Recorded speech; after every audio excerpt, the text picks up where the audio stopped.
Good day, Matalinos! Welcome to the first ever math tutorial session, quarantine edition natin. So today, we're going to discuss on how to factor out polynomial with common monomial factors. We have two easy steps on how to factor it out. First is to get the greatest common factor or the GCF.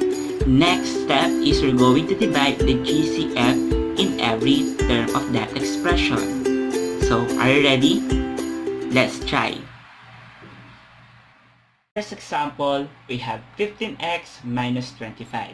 As you can see, in this expression, we have two terms. The first one is 15x and then the other one is 25. Paano natin makukuha ang kanilang common factor? Yung isa may variable, yung isa naman ay wala. So the first thing to do is to set aside the variable. Just focus in the given constant. So on getting the factor of those constant, we're going to identify two numbers that when you multiply the answer is 15 or the product is 15, and then the two numbers that when you multiply the product is positive 25. We use positive 25 instead of negative 25 kasi mas madali natin makukuha kung absolute value siya. Next, going to list all the factors or the two numbers that when you multiply, we will get that numbers. So, what are the numbers that when you multiply the answer or the product is positive 15? Those are 1 multiplied by 15, very good. And then the other one is 3 multiplied by 5. Sir, how about 15 multiplied by 1? 15 multiplied by 1 is also same with 1 multiplied by 15. And then 5 multiplied by 3 is also the same with 3 multiplied by 5. Next, let's all list down the factors of positive 25. Two numbers that when you multiply, the answer will be positive 25. So that is 5 multiplied by 5 and then 1 multiplied by 25. After you list all the factors or the numbers that na makukuha natin, the next thing to do is to identify kung saan sila magiging common. But see to it na yung magiging common nila ay greatest kasi we're looking for the GCF or the greatest common factor. So in this case, si 15 ay exclusively only sa 15x. So hindi na siya makakasali or eliminated na siya.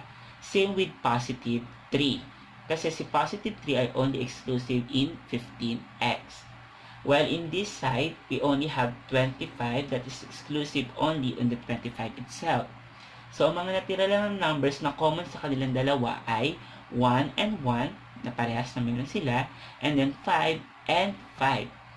So, as I said, we're going to look for the GCF. So, ano ang kukunin natin? Yung mas mababa o yung mas mataas? Very good.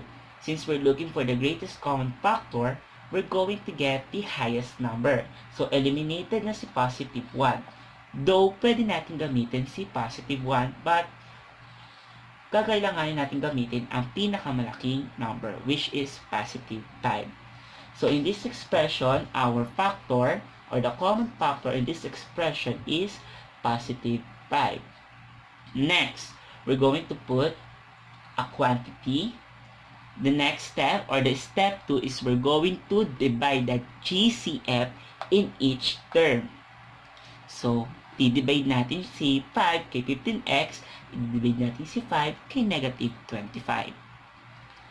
15x divided by 5, we will get the quotient of, very good, 3x.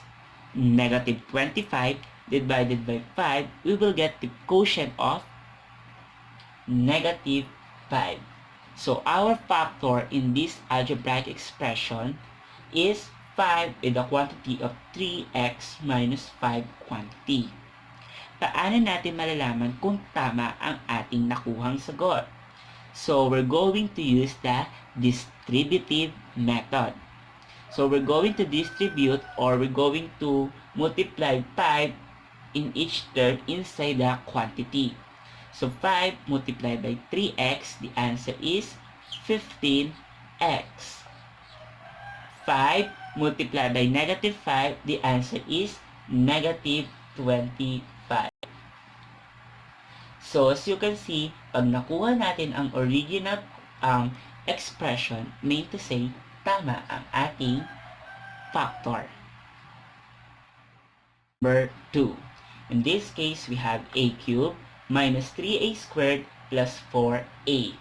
In this case, kung kanina tinitignan natin yung mga constant, dito naman, tignan lang natin si variable.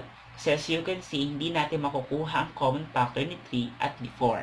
So let's focus on the variable itself. But when you're going to find out the factor of those variable, just look at the least degree or the least exponent. Titignan lang natin kung sino ang may pinakamababang exponent. A cubed ba? No. A squared? No.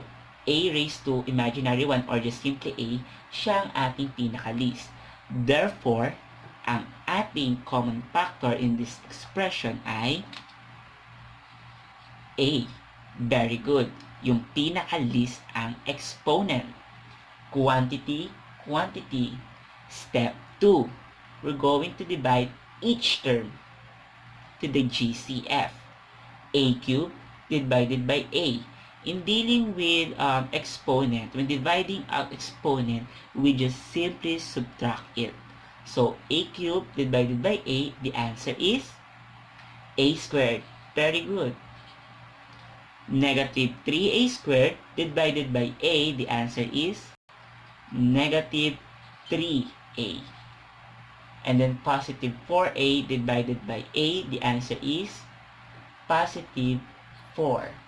So in this expression, our answer is A, the quantity of A squared minus 3A plus 4.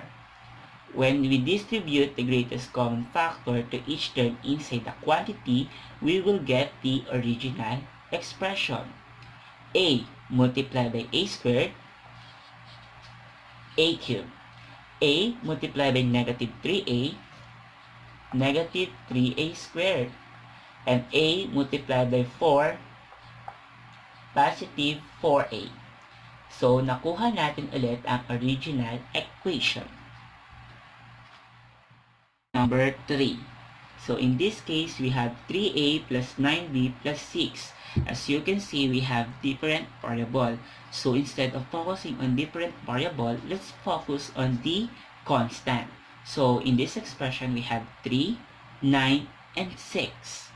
So, let's find out what is the GCF of those constant. So, 3, ano yung dalawang numbers that when you multiply, the product will be 3. So, that will be 3 and 1, 1 and 3. How about 9? 3 multiplied by 3, 9 multiplied by 1, and 1 multiplied by 9. How about 6? 6 multiplied by 1, 1 multiplied by 6, 3 multiplied by 2, and 2 multiplied by 3. So, on that case, ano ang kanilang GCF? Ano yung greatest or yung pinakamalaking number na naging common silang tatlo? Yes, very good. That is 3. So, their GCF is positive 3. Now, step 2. Let's divide each term to the GCF. So, 3A divided by 3, the answer is A. 9B divided by 3, the answer is 3B. 6 divided by 3, the answer is positive 2. So we have the quantity of, we have 3 quantity of A plus 3B plus 2 quantity. Let's check. 3 multiplied by A, 3A. 3 multiplied by 3B, 9B. And then 3 multiplied by 2, positive 6. Number 4.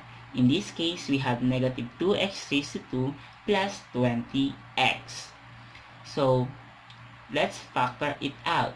Pwede nating i-factor ang kanilang constants, which are negative 2 and 20. At pwede na nating i-factor out ang kanilang variable, which are x raised to 2 and x. So let's factor out first the constant, negative 2 and positive 20. So what are the numbers that when you multiply, the answer will be positive 2? Absolute muna ang gamitin natin. So those are 2 multiplied by 1. That's all. How about 20? We have 10 multiplied by 2 and then 20 multiplied by 1. On that case, saan sila naging common? Very good. Positive 2. But instead of using positive 2, let's use negative kasi yung isa nating term ay negative. How about the variable? Which of the two variables or set of variables ang may pinaka-least na exponent? X raised to 2 ba? Or x? Very good. That is x. Then let's put quantity. Now, step number 2, let's divide each term to the greatest common factor. Negative 2x raised to 2 divided by negative 2x, that is x. 20x divided by negative 2x, negative 10. So our factor in this expression is negative 2x quantity x minus 10 quantity. Let's check. Negative 2x multiplied by x, negative 10, negative 2x raised to 2. About this one, negative 2x multiplied by negative 10, positive 20x. So this is the original expression. That's all for today. I hope you learned a lot on how to factor out polynomial with common monomial factors. I hope to see you on the next video. Bye-bye!